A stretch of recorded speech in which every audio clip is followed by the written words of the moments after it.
یک آموزش ساده از گرامر است، آسان و همچنان بسیار مفید. بسیار یک ویدیوی کوتاه است، امیدوار هستم تا آخر تماشا بکنین. با I میتونیم استفاده بکنیم، مثلا I am، I do، I have، I am. با you میتونیم بگوین you are، you do، you have. همچنان میپردازیم به he is. با he میتونیم استفاده بکنیم is. he does، he has. با he هیچگاه نمیتونیم have استفاده بکنیم.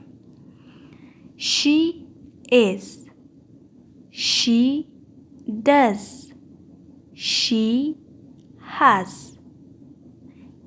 ای و شی ضمیر است. it is، it does، it has. we are،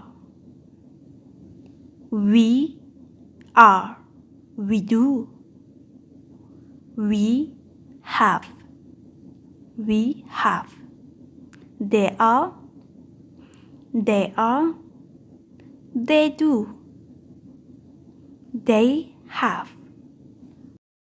سریع میپردازیم به ترجمهش. I am به معنی هستم. I به معنی من. I am یعنی من هستم. I do من انجام دادم، انجام میدم. I have من دارم. You به معنی شما. are هستید، جمع شد. You are شما هستید.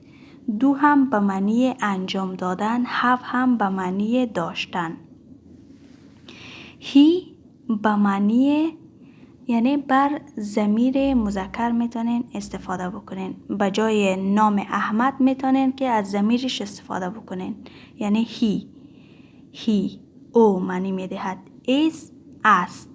does هم به معنی داشتن، has هم does به معنی انجام دادن، has هم به معنی داشتن.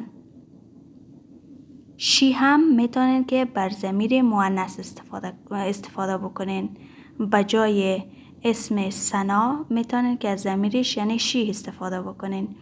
is به معنی است، does یعنی انجام دادن، has هم به معنی داشتن است.